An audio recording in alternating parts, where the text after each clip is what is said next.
Irrigation, municipality, తర్వాత కొన్ని కేంద్ర ప్రభుత్వ సంస్థలు కూడా ఇక్కడ కూడా పనిచేస్తున్నారు.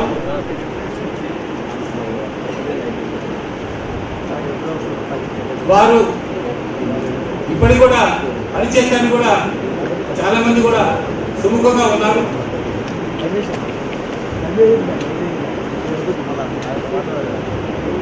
అయితే చాలా మంది కూడా కొందరు స్వచ్ఛంద సంస్థలు కూడా పనిచేయడం జరుగుతుంది. వీరందరూ కూడా వ్యవసాయ శాఖలో 30 సంవత్సరాల నుండి కూడా ఎక్కువగా విశేష అనుభవం నుంచి రైతుల ఆదాయం పొందారు. ఈ విశ్రాంత ఉద్యోగులందరూ ప్రభుత్వం అమలు చేసిన వివిధ వ్యవసాయ కార్యక్రమాల్లో వీరి ఆర్గనైజేషన్ ద్వారా సామాజిక బాధ్యత నిర్వర్తిస్తున్నారు.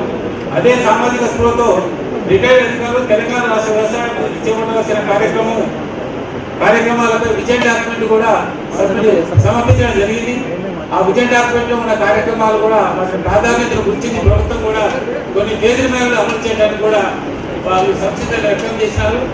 ప్రస్తుతం మన ప్రభుత్వం అందరూ బాగుంటుండగానే రాష్ట్ర సముద్రాభివృద్ధికి రకరకాల కార్యక్రమాలు పథకాలు దశల వారీగా వివిధ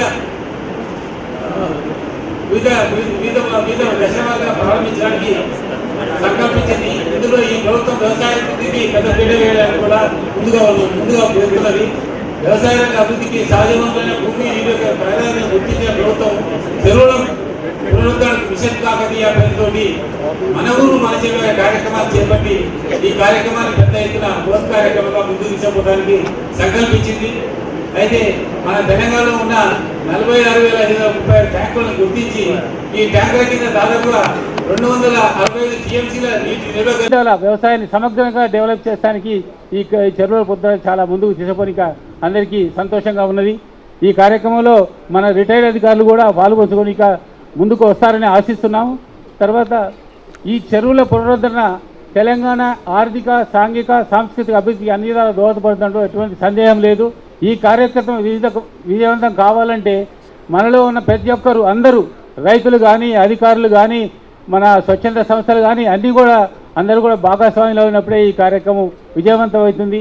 ఈ విజయవంతం కావాలంటే ఈ భాగస్వాములందరికీ కూడా దీని మీద అవగాహన, దీని మీద ట్రైనింగ్, స్కిల్స్ ఒకటి ఇంప్రూవ్మెంట్ చేసినప్పుడే ప్రతి ఒక్కరు కూడా దీని ఇంపార్టెన్స్ గుర్తించి స్వచ్ఛందంగా ముందుకు వచ్చి ఈ కార్యక్రమంలో వెళ్ళడానికి వీలవుతుంది. కాబట్టి వీళ్ళని ఈ విధంగా స్కిల్స్ డెవలప్ చేయాలంటే మన రిటైర్డ్ అధికారులు కూడా చాలామంది కూడా దీంట్లో మంచి కమ్యూనికేటర్స్గా, తన స్కిల్స్ ఉన్న వాళ్ళుగా ట్రైనింగ్ ఇంపార్ట్ చేయడానికి వాళ్ళు ఎక్స్పీరియన్స్ ఉంది. కాబట్టి ఈ ఎక్స్పీరియన్స్ని వాడుకోసుకుంటుందో ఆ విధంగా ఉపయోగించుకోవాలని కోరుకుంటూ